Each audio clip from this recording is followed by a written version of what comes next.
24 वर्ष के अब्दुल्ला आसाम एक फुटबॉल खिलाड़ी हैं, लेकिन दिमागी माजूरी के सबब उनका कौमी सतह के मुकाबलों में हिस्सा लेने का ख्वाब शर्मिंदा ताबीर न हुआ। अब्दुल्ला आसाम मायूस नहीं हुए और अपने पुख्ता इरादों से न सिर्फ एक अच्छे फुटबॉल खिलाड़ी बने, बल्कि दिमागी तौर पर माजूर अफराद की भी एक टीम बनाई, जो बहुत जल्द आला सतह के मुकाबलों में हिस्सा लेने जा रही है।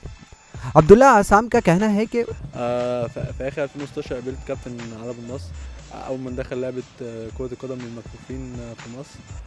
قلت له احنا عايزين نعمل فريق كره قدم لينا، فقال لي يلا بينا. عملت سيرش اونلاين، اتفاجئت ان اللعبه موجوده من سنه 85 ومش موجوده هنا. فانا ابتديت ان انا اجمع صحابي عن طريق الفيسبوك، واكلم صحابي اللي هم موجودين في الجامعات، ان انا كنت بطلع معاهم مسابقات الجامعه وكده. فابتديت الحمد لله، كنا 5 اشخاص بنلعب. اول ايفنت لينا كان 5 اشخاص. دلوقتي حاليا الحمد لله احنا بقينا اكتر من 25 شخص، وبنتجمع كل جمعه وبنلعب ساعتين في الاسبوع يعني. अब्दुल्ला आसाम की इस सोच की हर तरफ से हौसला अफजाई की जा रही है। लोगों का कहना है कि दिमागी तौर पर माजूर अफराद को फुटबॉल खेलने का मौका फराहम करना एक अजीम सोच का नतीजा है और ये उनके हौसलों को बुलंद करेगा।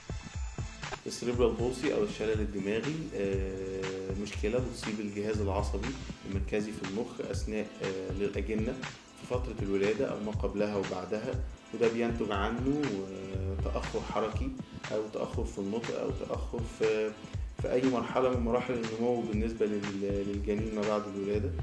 مؤخرا العلاج الطبيعي ساعد كتير في إن احنا نساعد الأطفال بتاع السريبرال بولسي إن هم يتقدموا حركيا ويتغلبوا على المشاكل اللي ممكن تقابلهم بعد الإصابة.